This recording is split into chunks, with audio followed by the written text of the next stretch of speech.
30分钟读懂一个人，以故事为枕，以人生为背。这里是今夜读懂他，我是小军，我们开始吧。公元前427年，柏拉图出生在雅典，他出身贵族，他的父亲是雅典最后一个国王的后代，他的母亲是梭伦的后代，梭伦是雅典最伟大的立法者。柏拉图从小就被教育，你是要当领袖的人，但他年轻的时候没有去从政，他去听苏格拉底讲话了。柏拉图20岁那年遇到了苏格拉底，苏格拉底那时候60多岁，站在雅典的广场上跟人聊天，他不收钱，不写书，不建学校，他站在街上拉住一个人问问题。柏拉图听了他的话就不想走了，他辞掉了从政的路，跟了苏格拉底。他跟了8年，8年后苏格拉底被雅典人杀了。那一年柏拉图28岁，他眼睁睁看着他的老师喝下了那碗毒酒，他没有救他，他救不了他。苏格拉底死的那天，柏拉图病了，没有到场。他后来把那天的事情写进了斐多篇，他写得很细，苏格拉底怎么接过毒酒，怎么站起来，怎么躺下去，怎么说最后一句话，每一个细节他都记得。他在那篇对话的最后写了一句话，这是我们时代最智慧、最善良、最正义的人。柏拉图在苏格拉底死后的第一件事是离开雅典，他恨雅典人，他恨那个杀了他老师的民主。他走了，他去了麦加拉，去了西兰尼，去了埃及。他走到哪里都在想苏格拉底问他的那些问题：什么是正义？什么是美？什么是善？什么是好的政治？他没有答案，他知道自己不知道，但他想，如果这个世界上没有正义，为什么每一个人都说自己做的事是正义的？如果这个世界上没有美，为什么每一个人都爱美的东西？如果这个世界上没有善，为什么每一个人都想做好事？那个让所有正义都变成正义的东西，让所有美都变成美的东西，让所有善都变成善的东西是什么？他想到了一个词：理型。理型不是形状，不是样子，是本质。你看到一匹马，它不是马，它是一匹具体的马，白马、黑马、大马、小马，它会死。真正的马是不会死的，真正的马不在这个世界上，真正的马在理型的世界里，那个世界是永恒的，我们的世界是变化的。每一个人活着都会死，每一匹马活着都会死，但马不会死。那个不会死的马就是理型。柏拉图的哲学建立在理型论上，他说，我们的世界是理型世界的影子。你看到一张桌子，它不是桌子，它是一个木匠照着理型世界里的桌子做出来的复制品。复制品不完美，它会坏，会变形，会被重铸。理型世界里的桌子是完美的，它不会坏，它永远不变。他在理想国里说，我们生活在一个洞穴里，一出生就被锁在里面，不能动，不能回头，背后有一堆火，有人举着东西从火前面走过，我们只能看到洞壁上的影子，我们以为影子就是真实的东西。有一天，一个人被松开了，被拉到外面去，他看到了外面的世界，太阳、光、真正的花、真正的树，他才知道以前在洞里看到的都是假的。他回去告诉洞里的人，你们看到的不是真的。洞里的人不信，他们说你眼睛瞎了，他们想杀了他。那个人是谁？是苏格拉底。苏格拉底走出了洞穴，回来告诉雅典人，你们看到的不是真的。雅典人把他杀了。柏拉图说，每一个哲学家都是那个走出洞穴的人，他们看到了光，回来告诉别人，别人不听，还要杀他们，但他们还是要回去。因为他们不忍心看着别人一辈子活在影子里。他写下这个故事的时候，苏格拉底已经死了好几年了，他还在想他，他还在替他说话。40岁那年，柏拉图回到了雅典，他在雅典城外买了一块地，那里有一个英雄的墓地，叫阿卡德摩斯。他在那里开了一所学校，叫学园。学园不是今天的大学，没有围墙，没有校门，没有毕业证，它就是一个花园。柏拉图坐在花园的石凳上，学生围着他，他说话，他们听；他问，他们答。他不教你怎么种地，怎么做买卖，他教你哲学。他收了很多人，最有钱的，最聪明的，最能打的。有一个学生叫亚里士多德，17岁就来了。柏拉图那时候60岁。亚里士多德在学园待了20年，直到柏拉图去世。柏拉图有一个习惯，他上课的时候不是一直讲，他停下来问学生说：“老师，我懂了。”他说：“不，你没懂，你回去再想想。”他教了40年，写了他一生的对话录，他没有写完。他死了以后，他的学生把他的对话录编成了30多部，每一部都在问问题，没有人回答。他不要答案，他要你想。柏拉图这一辈子想去实现他的理想国，他找到了一个机会。西西里岛上有一个城邦叫叙拉古，国王叫狄奥尼修斯，他请柏拉图去当老师。柏拉图去了，他教国王哲学。国王不喜欢哲学。柏拉图说：“你要成为一个哲学家。”国王说：“你说我不是哲学家。”不欢而散。柏拉图被赶出了叙拉古，船主把他丢在岛上，他差点被抓回去当奴隶。有人认出他，把他赎了出来。后来狄奥尼修斯死了，他的儿子继承了王位。柏拉图又去了，他想教小狄奥尼修斯哲学。小狄奥尼修斯说：“我不学。”柏拉图说：“你不要学，你的国家就会亡。”小狄奥尼修斯把他关了起来，有人救了他，把他送回了雅典。他没有再去叙拉古，他回到学园继续教书。他不再想当国王的老师了，他只想当学生们的老师。柏拉图80岁那年，有一天他在学生的婚礼上吃饭，吃到一半，他站起来走到旁边，靠着墙闭上了眼睛。他死了，没有人知道他怎么死的。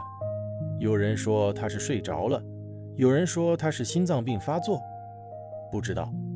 他的学生把他埋在学园里，墓碑上写着一行字：“这里是柏拉图，他走入了不朽。”没有人记得他的墓碑在哪里。学园后来被罗马人拆了，他的骨头找不到了。他死以后，学园还在，他的学生接着教书。学园办了900年，900年后，基督教皇帝把他关了。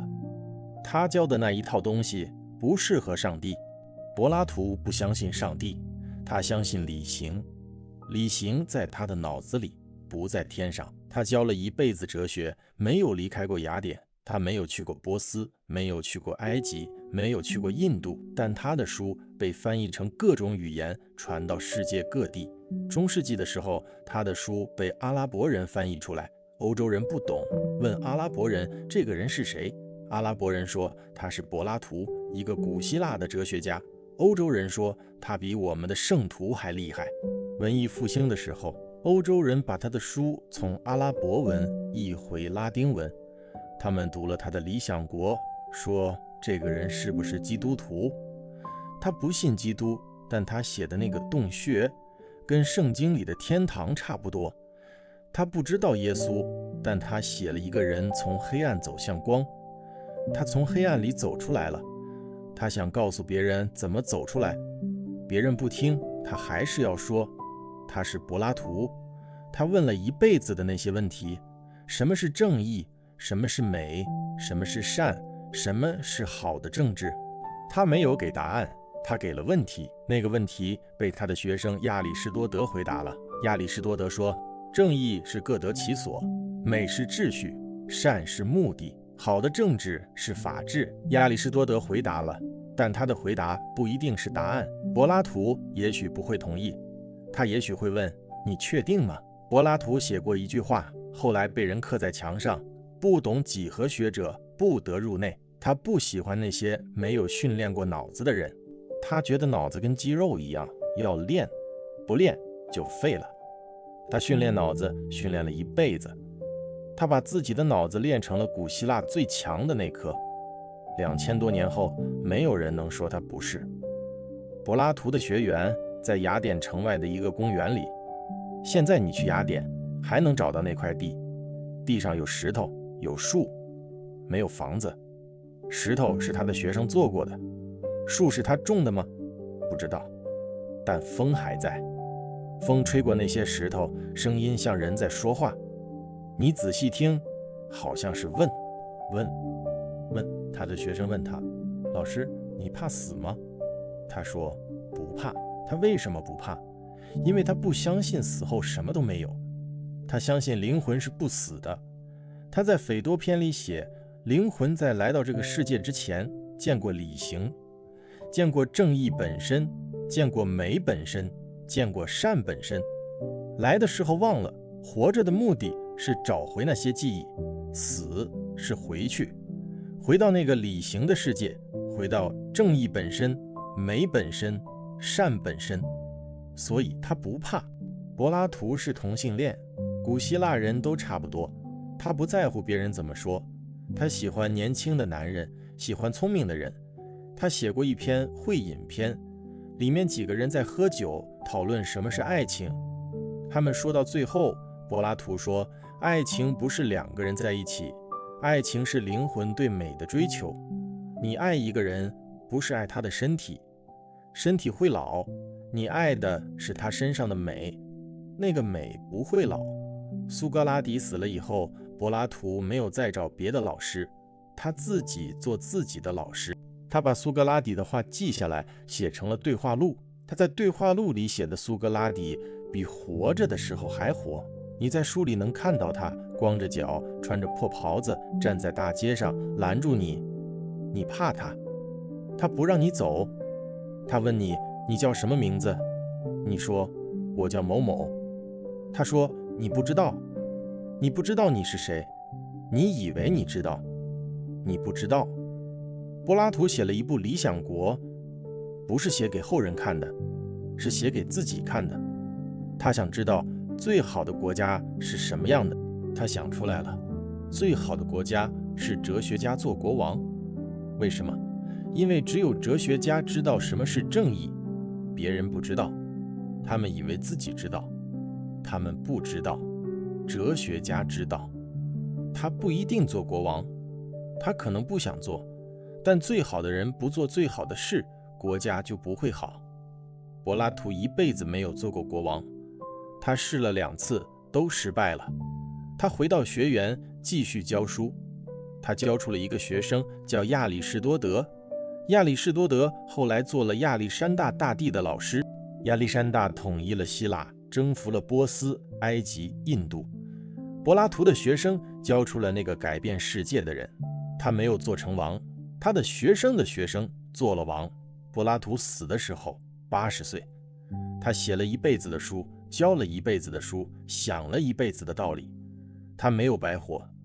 他死后2000多年，还有人读他的书，想他的问题。他的名字跟苏格拉底、亚里士多德排在一起。古希腊3哲，人类历史上最聪明的3个人。夜深了，你想起那个洞穴，你在洞穴里还是已经出来了？你不知道，你不敢回头，后面有光，你看到了，你看不到自己，你不知道自己是在墙上还是在墙外。柏拉图不告诉你，他要你自己走。他走了，你走不走？你走出来，光很刺眼，你不习惯，你想回去。你回去吧，你一辈子都在墙上看影子，你不知道你错过了什么。晚安，愿你想一想那个洞穴，想一想那些影子，想一想那团火，想一想光。你不用出来，你想了，柏拉图就满足了。柏拉图说过一句话，后来被很多人引用。只有死者见过战争的结束，他没有见过战争结束。他活了一辈子，希腊一直在打仗，雅典打斯巴达，斯巴达打底比斯，底比斯打雅典。他住在雅典，雅典输了，斯巴达人进了城，把城墙拆了，他没有跑，他坐在学园里继续教书。他不怕打仗，他怕的是人不知道自己为什么要打仗。他写过一篇对话叫《高尔基亚篇》，里面一个人说，世界上最强的人是暴君，他想杀谁就杀谁，想拿谁的东西就拿谁的东西。柏拉图说，不对，暴君是最弱的人，他做坏事，他的灵魂是坏的，他害别人，先害了自己。你听了觉得他说的不对，暴君怎么会弱？他有钱，有兵，有权力。柏拉图说，那些都不是他，他本人是弱的，因为他控制不了自己。他写《斐德若篇》，里面讲了一个故事，人的灵魂是一辆马车，一匹马是好的，温顺，听指挥；另一匹马是坏的，暴躁，乱跑。好的马想往上跑，往天上去理行世界；坏的马往下拽，往地上拉，往肉体的欲望里拉。人活着就是在这两匹马之间挣扎，有的人赢了，往上去了，有的人输了，掉下来了。柏拉图教你的是怎么驾驭那匹坏马，他教了你一辈子。他说，你要练脑子，练身体，练欲望，练到坏马听你的话，练到你不想做坏事，练到你看到美的身体不扑上去。先想一想，那个美是什么？它从哪里来？它为什么让你动心？你想清楚了，你就可以爱它；想不清楚，你只是动物的本能。柏拉图不是一个没有欲望的人，他有，他只是练过。柏拉图活了80岁，在那个时代算长寿的。他的老师苏格拉底70岁被杀了，他的学生亚里士多德62岁死了。他比他们都活得长，他活到了80还在写。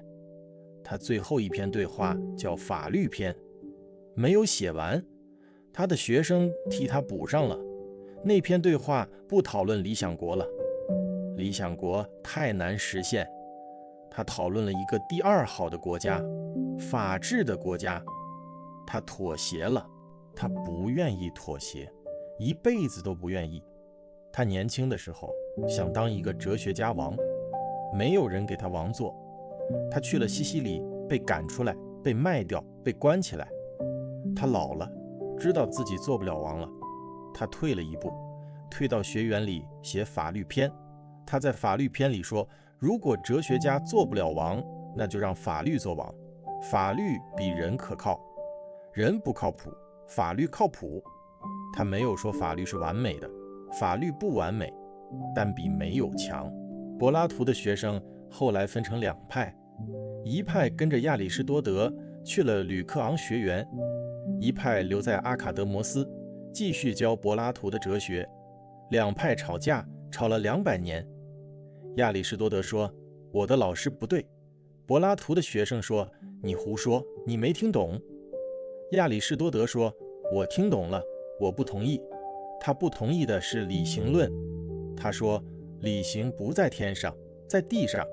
你要研究具体的东西，研究花，研究鱼，研究石头，不要研究花的理行，鱼的理行，石头的理行。柏拉图不在了，他听不见他们吵架了。如果他听见了，他会问亚里士多德，你说理行在地上，那你告诉我，花为什么会开？鱼为什么会游？石头为什么是硬的？你说不出来。你说花有种子，鱼有鳃，石头有分子，那谁造的种子？谁造的鳃？谁造的分子？你答不上来，你要一直往上追，追到源头，那个源头就是理行。柏拉图的理行后来被基督教拿去用了，他们叫他上帝。上帝是完美的，不变的，永恒的。世界是上帝造的，是复制品，不完美。柏拉图的哲学变成了基督教的教义，他不知道自己被利用了。他死了太久了，他活过来会否认。他不信上帝，他信的是理型。理型不是一个人，他没有面孔，没有声音，没有爱，他就是他。柏拉图的《理想国》里面有一个段落，后来被人单独抽出来起了一个名字，叫洞穴隐喻。这是西方哲学史上最有名的比喻，2000多年了，每一个学哲学的人都要读这一段。读了，有人懂了，有人没懂。懂了的人，有的走出来，有的没走出来。走出来的人很少，走出来的人看到了光，他们回来告诉你外面有光，你不信，你让他证明，他拿不出证明。他不是科学家，他是哲学家。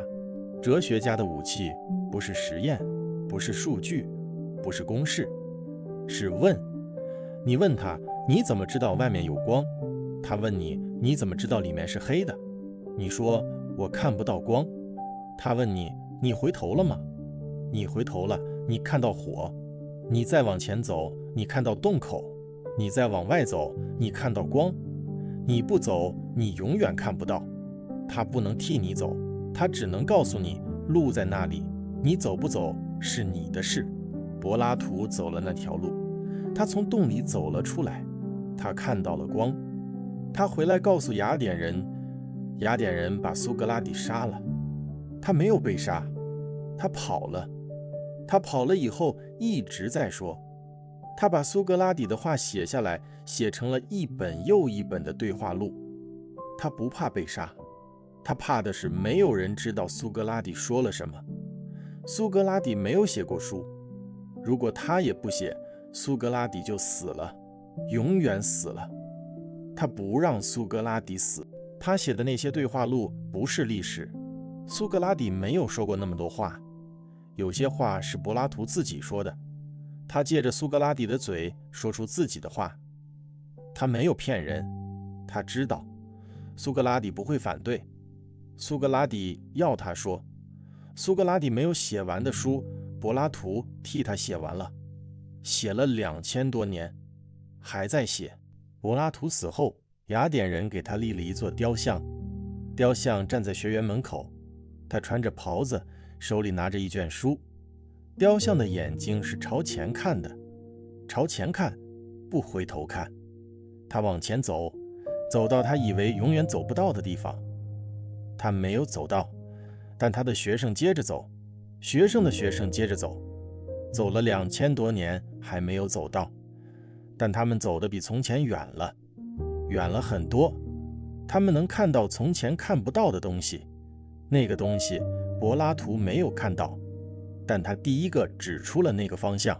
方向比速度重要，跑得快，跑错了，还不如不走。柏拉图没有跑，他走得慢，他用一辈子的时间走了几步，这几步够后人走几千年。他点的灯不是亮的灯，是一盏快要灭的灯，灯芯短了，油少了，他拨一下，灯又亮了。他死了，灯又暗了，后人拨一下，又亮了。灯没有灭，从公元前4世纪一直亮到现在。柏拉图不信神，但他的书被教会读了上千年，阿拉伯人读，犹太人读，欧洲人读。他们读他的书不是因为他是哲学家，是因为他在问问题。每一个人都在问的问题：我为什么活着？我应该怎么活？我死了以后去哪里？他没有答案，他的答案在书里找不到，你要自己去找。你找到了，你的答案可能跟别人不一样，没有关系。柏拉图不需要你同意他，他只需要你想。柏拉图写过一句很短的话，在普罗泰戈拉篇里：人是万物的尺度，不是神，不是命运，不是真理，是人。你对世界的看法就是世界的尺度。你觉得世界是乱的，它就是乱的；你觉得世界是有序的，它就是有序的；你觉得人生有意义，它就有意义；你觉得没有，就没有。没有人能替你判断，你要自己判断。柏拉图教了你一辈子判断，他把所有的可能都摆在你的面前。正义是什么？他列出所有的答案，一个一个反驳，最后剩下一个，他不说对，他说你觉得呢？你被逼到墙角了，你说我不知道，他说对了，你知道自己不知道了，你可以开始学了。柏拉图有一篇对话叫《美诺篇》，里面苏格拉底问一个奴隶孩子一个几何问题，那孩子没有学过几何，但他想了一会儿答出来了。苏格拉底说他没有学过，他怎么知道的？他不是知道，他是想起来，他以前就知道，忘了，你帮他记起来了。教育不是教新东西，是帮你想起来，你本来就知道，只是忘了。柏拉图说的以前是指你出生之前，你的灵魂在理性世界待过，见过真理，来了以后忘了。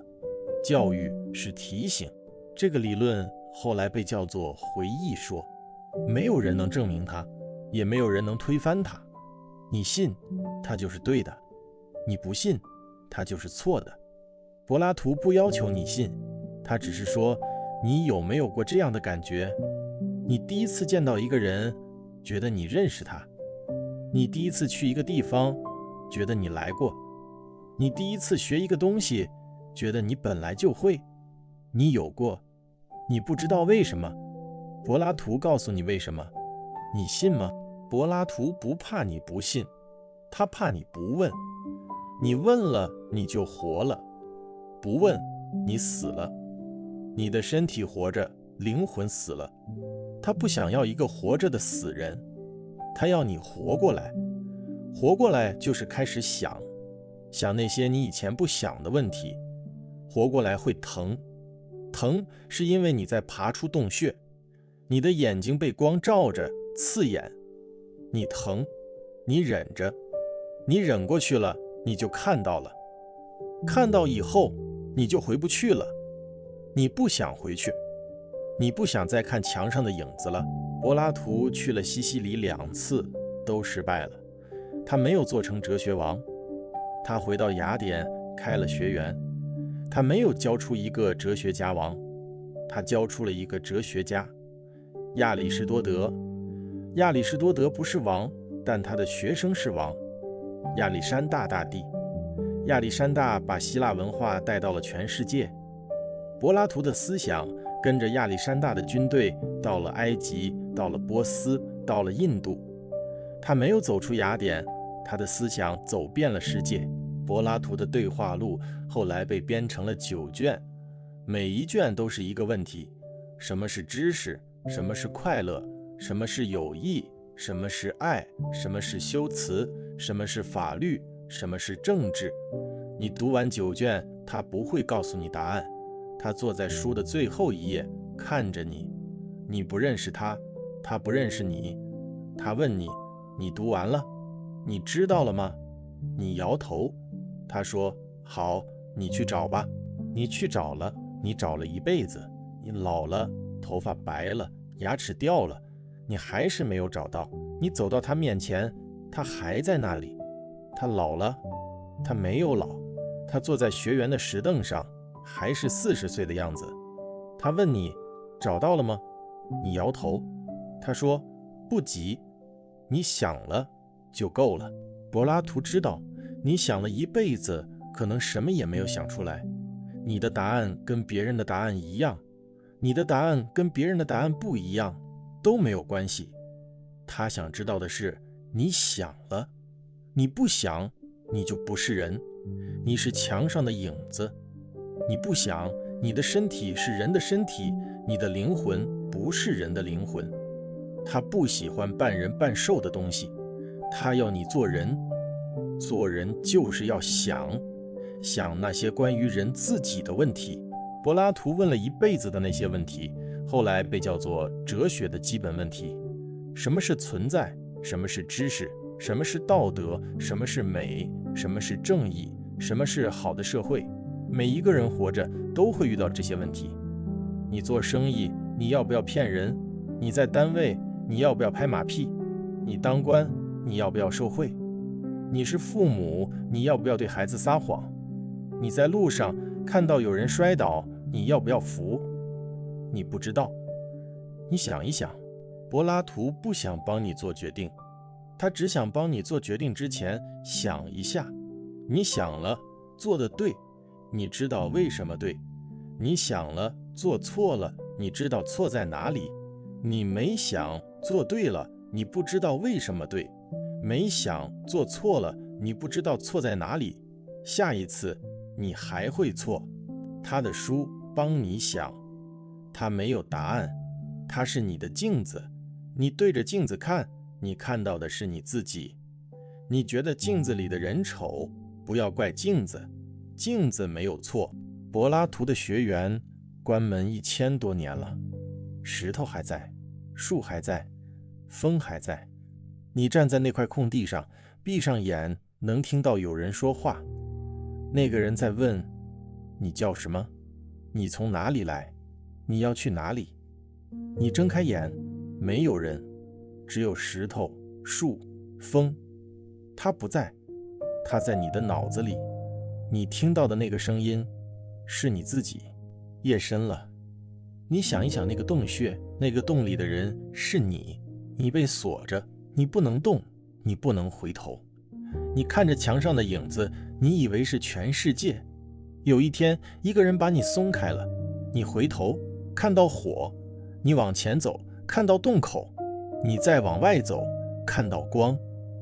你吓了一跳，光太亮了。你想回去，你回去了。你坐在洞里看着墙上的影子，你回不去了。你知道那是影子，你不想看了。你想看光，光在哪里？柏拉图不说，你要自己找。你找到了，你高兴；你找不到，你不高兴。但没有关系，你找了，你就不是洞里的人了，你是洞外的人，只是还没有看到光。你往前走，走到你看到光为止。你走了一辈子，没有看到。你老了，你躺下来，闭着眼睛，你看到了。你看到的光不是太阳，是你自己。柏拉图说，灵魂是不死的。他相信，他不知道。他说他相信，他不是在讲道理，他是在安慰自己。他的老师死了，他的学生也会死，他自己也会死。他不想死，他也不想让苏格拉底死。苏格拉底死了，他替苏格拉底活着。他死了，亚里士多德替他活着。亚里士多德死了，他的学生替他活着。柏拉图不是一个人，他是一串人。第一个死了，第二个接上，接了2000多年，还没有断。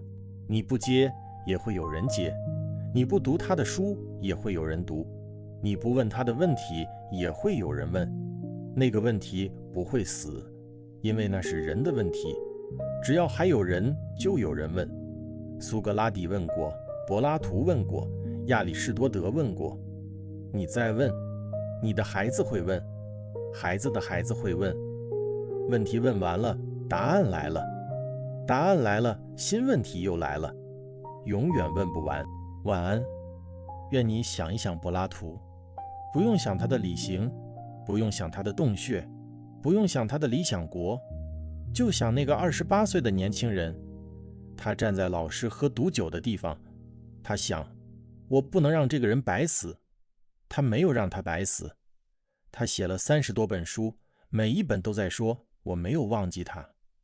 他活了2000多年，你也没有忘记他。你没有见过他，但你知道他。你知道他站在雅典的广场上，光着脚，穿着破袍子，问你，你叫什么名字？你想一想，也许你知道，也许你不知道，慢慢想，不着急。